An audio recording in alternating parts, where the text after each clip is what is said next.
If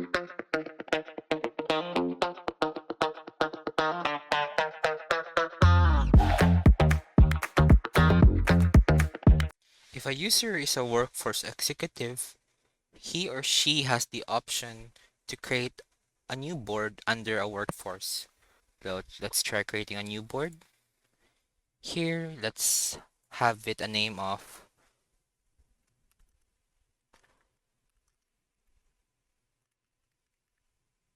here she has the options to add tags, members or managers to the board. And let's try adding tags to the board. Here we have a list of all the tags available in a workforce that can be added to the board, in which in return the cards can use. So here let's try adding medium, high prio, and urgent priority tags to our new board. And by default, the blocker and the critical tags are added when creating a new board. Here we have a members, and as you can see, these are pre-filled with people, and these people are all workforce executives. So by default, all the workforce executives are added as members to a new board and as well as managers. Here we have the columns, and these are the 5 picture columns. We have the important, the to do, the doing, the for review, and the done column. And the user, specific users can either add custom column under a fixture column. So for to do, let's add a custom column. Let's have it a name of custom column 1. And for doing, let's have a name of custom column 2. Another field that we can add to our new board is the description. Let's try.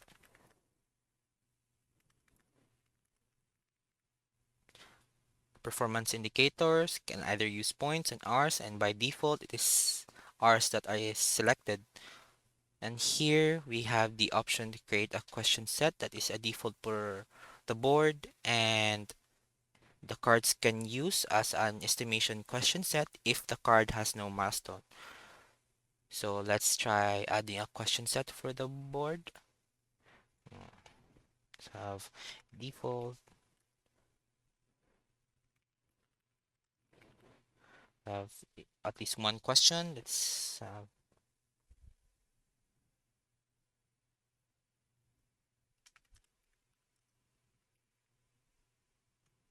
and let's choose a unit that is ours, and let's add a question set. Let's just leave this redirection link for now as empty, which you can add on later. And the board settings for double board, if you are setting up the board as a department in which other users can submit concerns to, then you should toggle this one. Otherwise, you can just leave it as toggled off. So for now, let's toggle this one off since we're not setting up our board as a board in which concerns can be submitted to. So let's create the board. And here we can see that our board has been created. Let's check the settings through the board menu panel. Here we have the name, description, the members, list of members, and we also have all these other options in which we can set up our board. So the most prevalent thing you see in a board are the cards. And in order to create a card, you click this button here. You provide a title of the card, let's say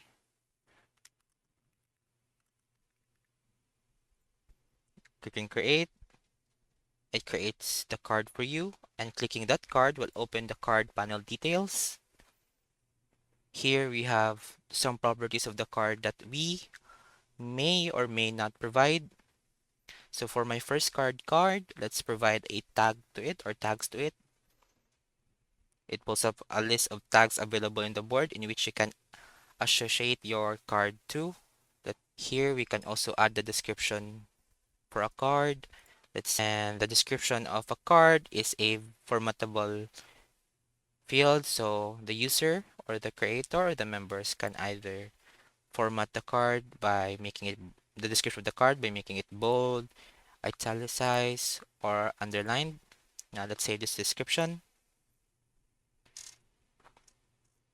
Now we have the description of the card. Here we can also add a due date. Let's add a due date for to a week from now. It's September 13, 11:59 p.m. Let's save it. And the due date of the card is set. Let's also set a milestone for the card. This milestone. Another thing, we can also link a card to this card. And let's try linking this card. Let's copy a link to it, the link of it.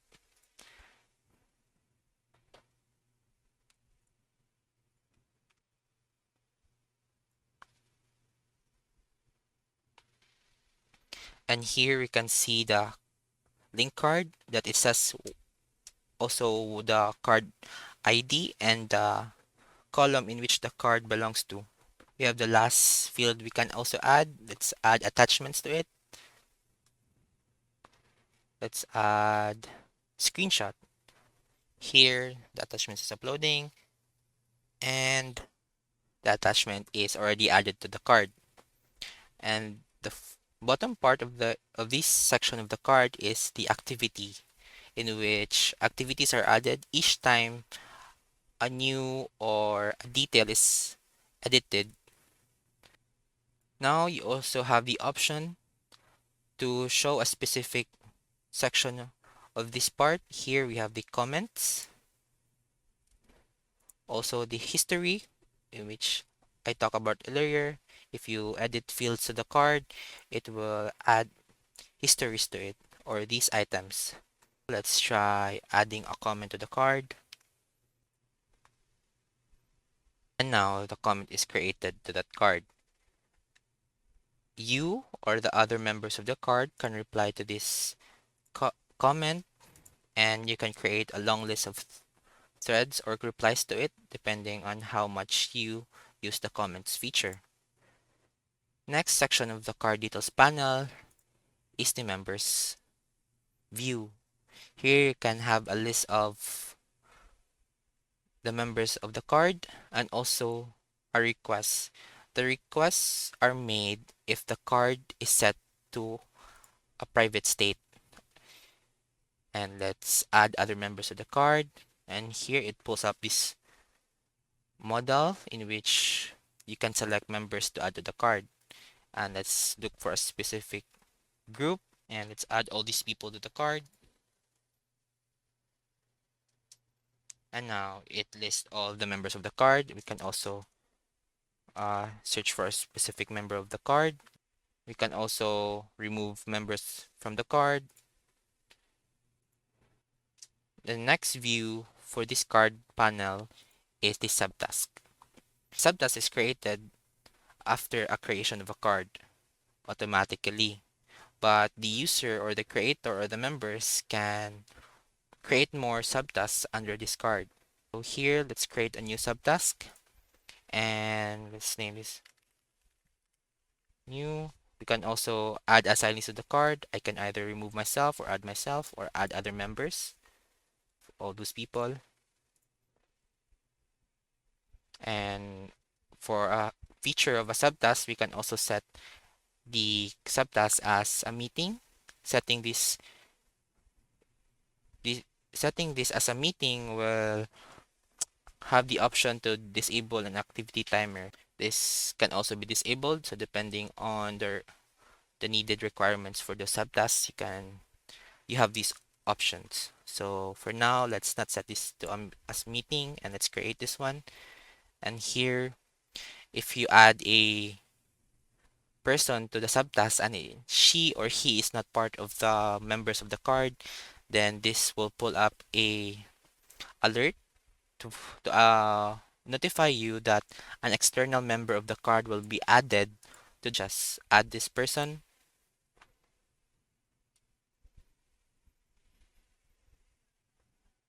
And now the task is created and we see the members if we click this drop down button. And the next view of this card panel is the estimation view.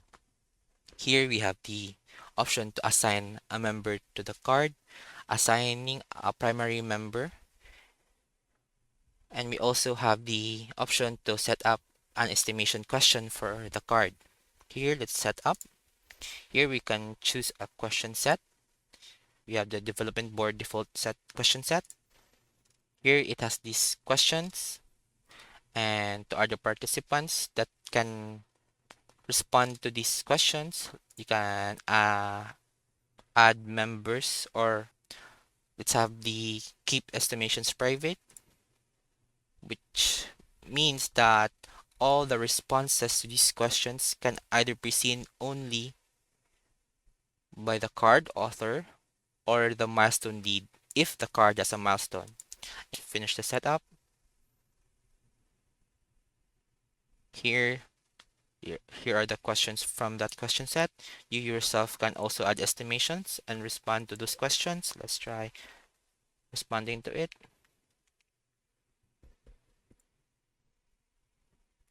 Then let's view responses, and here it pulls up a list of the responses to those questions. Now the last view of this card are the other information or the summary. Here we have the title of the card, the creator, the creation date of the card, and the privacy of the card, which is set to public. And you have the options or to set the card to either public or private. Lastly, other options within the card panel is these drop-down options. You can either move the card, duplicate the card, archive the card.